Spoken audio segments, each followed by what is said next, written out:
Yeah. So, hello friends. We have seen two practice areas of in the first video of CMMI.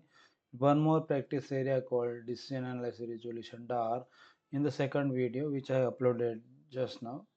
You can refer it. Now I will now increase the speed of this conversation so that you understand the document which I have prepared. It highlights the various details of CMI practice areas of level 2 to level 5. So we have seen configuration management, causal analysis resolution, and we have seen the DAR also. Now the main practice areas of CMI which is related to the planning is your estimation. You estimate the size, you estimate the effort, duration, cost, all these things, right? So all these things will get covered, and use the historical data. So more detail you can refer over here. It provides the basis for making commitments, planning and reducing the uncertainty plus risk also, which allows for early corrective action and increases the likelihood of meeting the objectives. These are the details of various practices from level 1 to level 3. 1.1 talks about the high level estimate which we need to perform the work, and the high level estimate addresses the work size, cost, schedule, uncertainties to avoid pursuing the work that may result into schedule and budget overrun. 2.1 talks about the development, updation and uses of scope, that what is being estimated, and ensure that the entire solution is addressed with increase which increases the likelihood of meeting objectives and avoiding the rework. So your scope includes efforts, solution, cost, duration, resources, and then you make a work breakdown structure and conduct the review. So work breakdown structure will have list of tasks and activities, and you have the review records also. 2.2 talks about develop and keep updated the estimates for the size of the solution. It has the well-defined estimates which allow work tracking and timely corrective action to deliver the solution on time within the budget. Software development size could be number of objects, number of component, number of features, standard, customized function point, number of requirement, and number of lines of code. For hardware, again, it could be the number of components and connection points. 2.3 talks about the effort, duration, cost estimates, and the rationale for that solution. So here estimation is being done by the PMPL, by the team, okay, and some estimation models will be used based on the historical data, expert judgment, and even combination of all three, and then calibration and recalibration of the estimation will be done based on the available data points, and it ensures the better. So wherever it's being highlighted as green, it shows that the benefits, so enables a better basis for commitment and improves the accuracy of the estimates, leading to a better decision making. So it shows the estimation model based on the connectivity, complexity, availability, reusability, structure, then critical competency, roles needed to perform the work, knowledge, skill, expertise, life cycle model, processes, how much travel is required to do that work, team's productivity, geographical dispersion of the work groups involved, proximity of customer, end user and suppliers, amount of risk, how agreeable or difficult the customer is. These are the factors which is going to impact your estimation.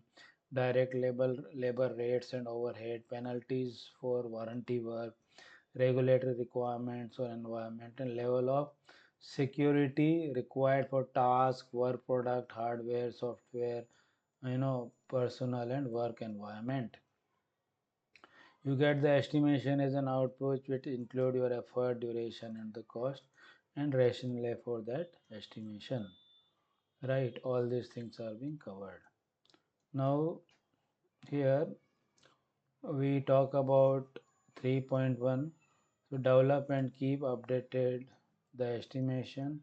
So it's a more of a data driven approach for the estimation, where we need to periodically calibrate it, adjust and validate the method based on the actual results versus the historical data, and recalibrate the method when condition, assumption, processes or performance changes, when all the details are available.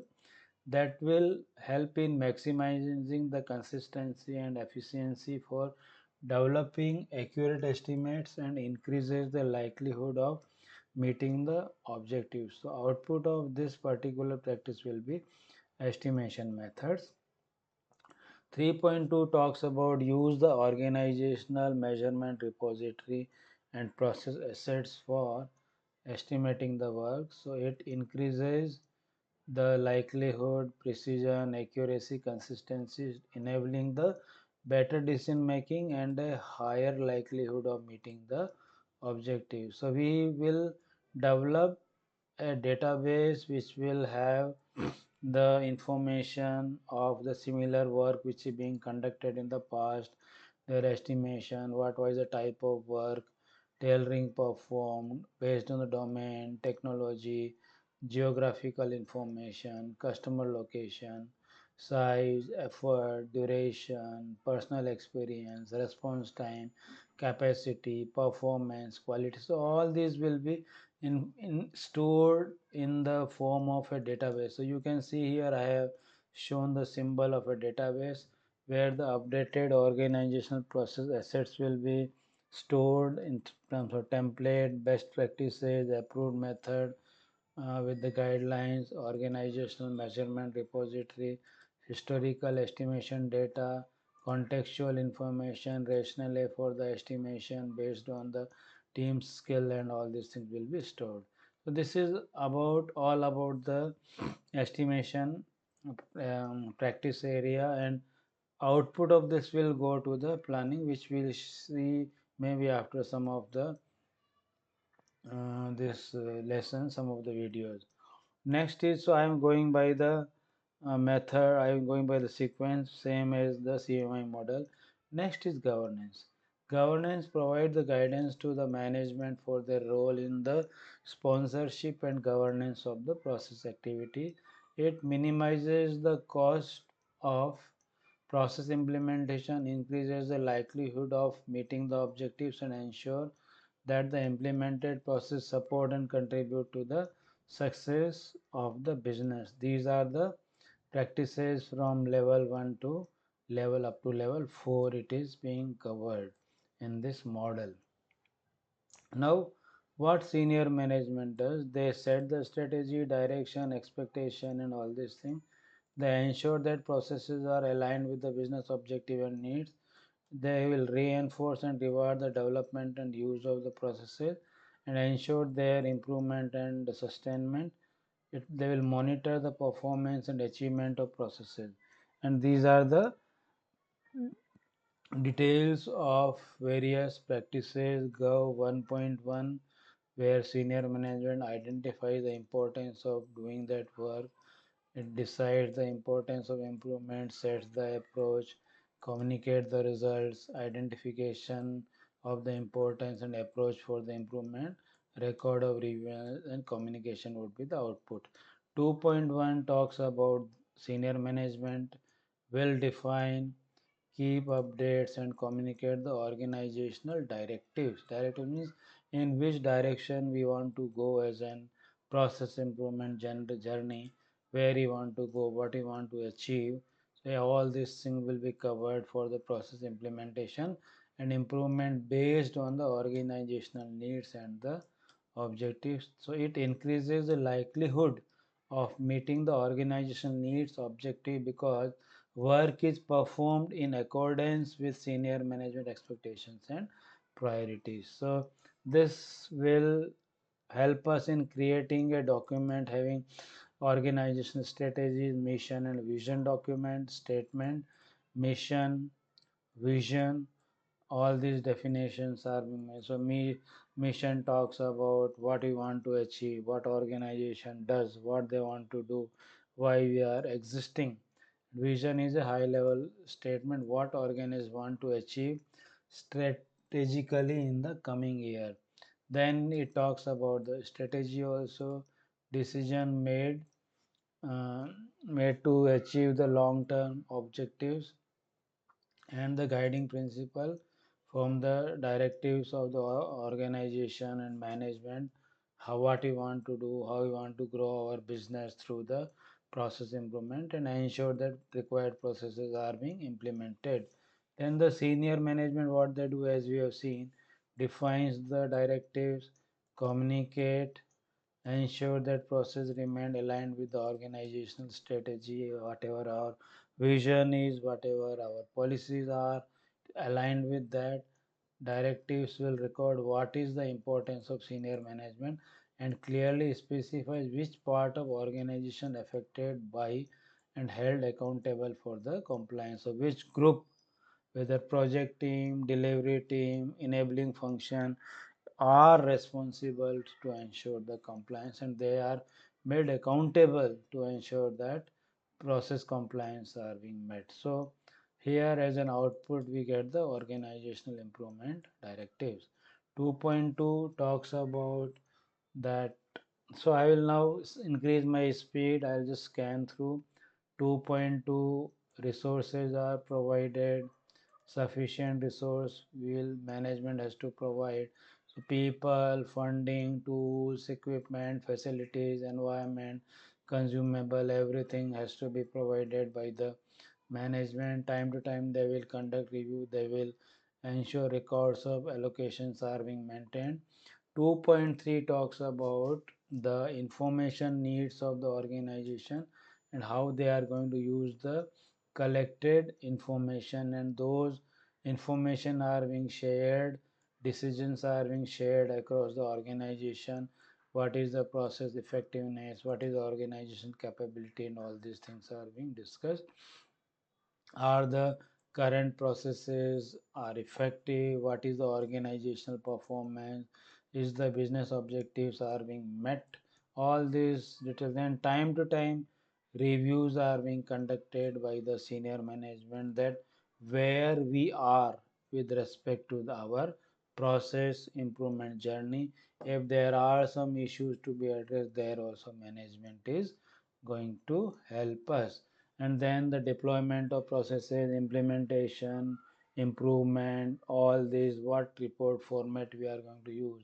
So as an output we will get the direction from the management. 2.4 talks about that senior management will make people accountable for process compliance. They will ensure it that organization follow, people, group, teams follow the required processes. So ensuring directives are consistently followed. So these are the output would be your compliance report, review report, if there deviation. If there are some deviation with respect to process compliance, then RC has to be done, and then as per that, if we are doing good, we will give reward, will give recognition and incentive. If some issues are there, then counseling, remediation, training and reassignment has to be done. 3.1 talks about that metrics which are required, objectives which are required throughout the organizations are being collected, analyzed and used, because every process improvement journey has to be metrics driven, measurement driven. It helps management also to take the decision that which are the areas we have to focus more, where we are doing good, where we are not doing good. It everything is being done using some key metrics, those are being tracked, and based on the performance result we have to tweak the organizational strategy, maybe policies changes also may be required. 3.2 talks about the required competency and processes are being aligned with the objective of the organization. So management will ensure that process needed to meet the objectives are being defined and follow required knowledge and skill to perform the processes are also available, right? And people with the needed knowledge and skill are being assigned to perform the processes, and as an outcome the record of decision and direction will be communicated across the organization. Then reviews, comparison between the organization competency processes to be executed, all these things are also being covered. Skill matrix is being maintained, job description. Now 4.1 talks about statistical data, metrics, quantitative analysis of the performance, strengths of the decision. Okay, all this based on the data. So here it will help us to check the results of the strategy, process, performance, progress, all these things, and based on that the further direction will be set. So this was all about governance. Next is our implementation infrastructure that ensure that the important processes are available, are being implemented across the organization. So this I am going to cover in the next video. Thank you.